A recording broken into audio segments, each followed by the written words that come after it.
It is our preview this week of our game of the week. We will be down in warm Nashville, Tennessee, and it is a huge matchup as we're heading down the final stretch of the regular season of the Missouri Valley Conference.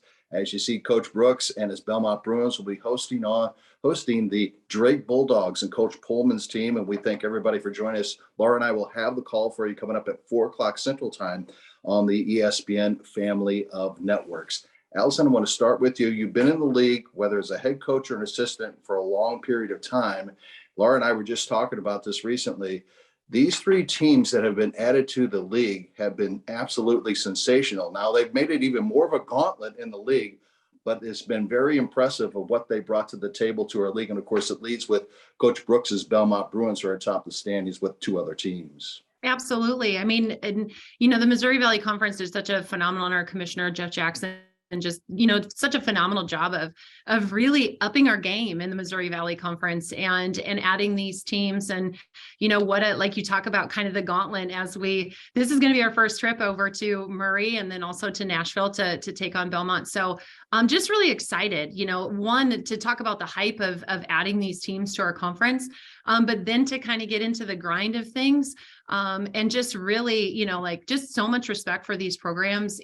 And I think what it's done is from a national standpoint is really, really put the Missouri Valley Conference on people's radar, and it's part of conversations. And that's exactly what you want when you're a program in this league. Well, Coach Brooks, you must be settling into the new conference fairly well over this past weekend. Now you have a big winning streak at 10 games. Things are getting a little bit easier for you guys. I don't think there's anything easy that ever happens in a basketball game. Right. Man, I just echo what Coach Pohlman just said about this league, how challenging it is, how much you've got to, as a coach, be really good every week. And you can't have a poor week of preparation, because everyone in this league can beat you, whether you're home or on the road. And that's been a new thing for us. We came from a conference where I feel like we could sleepwalk our way through some weekends, and you can't do that in this league. And so we've been challenged, we've been pushed. I think it's really helped us elevate our game, just with the level of coaching. And I'm telling you what, the second time around for some of these teams, the adjustments and all that fun stuff that you get to experience as a coach, it has been a great challenge, and we love it. So for the both of you, 4 games left, 4 really tough games coming down the stretch. And how do you prepare your team heading into these last 4 games? Is it, hey, we're already in tournament time? Or do you just say, hey, we're just going to get to the finish line and then prepare for the tournament? Allison, you guys probably have the 4 toughest games coming up here down the stretch. So how are you preparing your team? Well, how do you really feel, La? I think we haven't transitioned yet to tournament time. This will be a new adventure for us to be able to travel to both Murray State and Belmont. These are 2 facilities that our team has not been in. So a little uncharted territory, where, we could honestly approach it as a non-conference game, just because you haven't seen these places. The teams are pretty familiar, back to, what Bart kind of talked about, like you're going against great coaches who will make adjustments, who will have different game plans, who will add different wrinkles to what they're going to do offensively and defensively. So, for us is just really trying to take one day at a time, and, kind of back to the grind of things it is in the daily preparation. It's in the small details, and then ultimately, when you kind of step into the end of February, beginning of March, are you still having fun playing basketball? Are you able to, still make those adjustments? Are you able to, play it with a smile on your face, yet even though things get a little bit challenging, and as you face adversity, to rise above? So we haven't discounted the challenge and obviously the opportunity that these next 4 games bring. But as we dive into things, just, overall excited to continue to play here in late February and March. It should be a heck of a few weeks.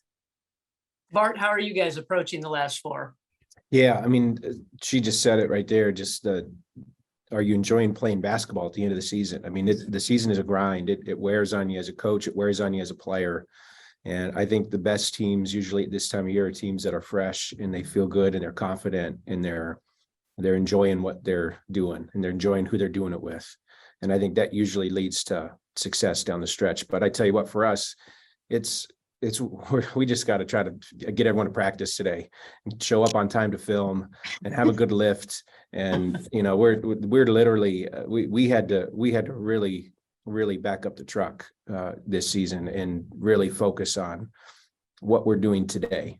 And I think that's been a little bit of our mantra here, obviously down the stretch of the season. But you know, we can't beat anyone today. We can only have a good practice. So we're going to try to have a good practice today and try to keep our players in that mindset and that focus of what's in front of them.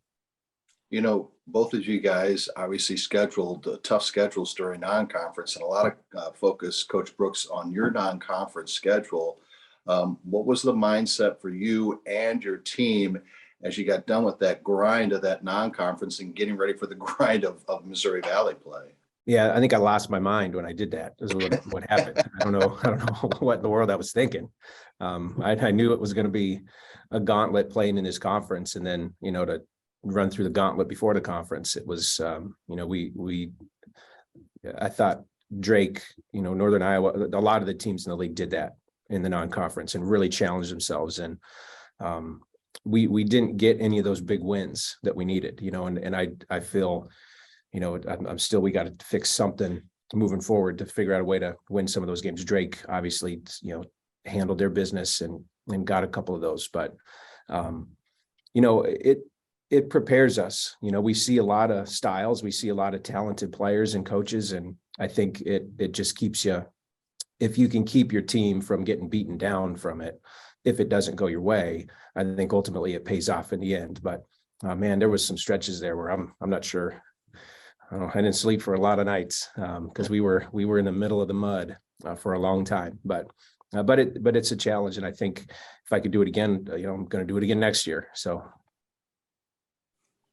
you know, let's talk about a couple of players that have been consistent performers for each of your teams. And Bart, Madison Bartley, is really over the last 11 games, really 10 of the last 11, double figures.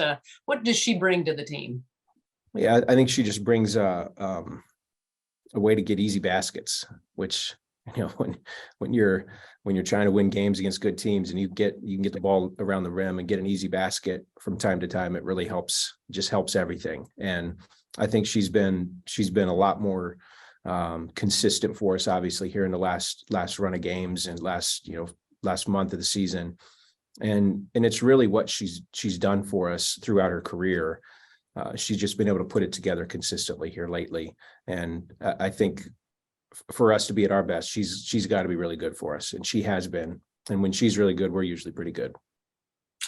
Allison, Maggie Bear, consistent all season long. Just talk about her progress from her freshman year to this point and how you've seen her advance in her career. You know, it's really unique that you say that because we had just come up with, you know, the conference is asking for suggestions on different, you know, accolades and such. And, you know, most improved is 100% Maggie Bear. And mostly because her freshman and sophomore years, she probably didn't even make the scouting report. And then last year, you know, stepping into a different role of having to, you know, like be really accountable to be one of our best players. And that's a lot of pressure. And so last year, in having, you know, an off season and a preseason, and her being able to really hone in and work on her game and just her craft. And she's had a phenomenal year. She's really done a nice job, whether it's in the paint, inside, outside. She's begun passing the ball much, much better. And so she's been just a really solid cog in the machine. And so she's done a nice job of really kind of being the leader of that, you know, as Coach Brooks talks about that interior scoring. Maggie has done a really nice job of finishing around the rim. Well, folks, we're heading down the stretch of the regular season. The madness of March is right around the corner, and we've got quite a matchup between these two teams. We'll have it for you on our game of the week on the ESPN family of networks. Laura and I will have the call coming up at 4:00 Central Time. Coach Pohlman, Coach Brooks, thank you so much for your time. We really do appreciate it. Look forward to seeing you guys coming up on Saturday. Sounds great. Thanks, Thank guys. you.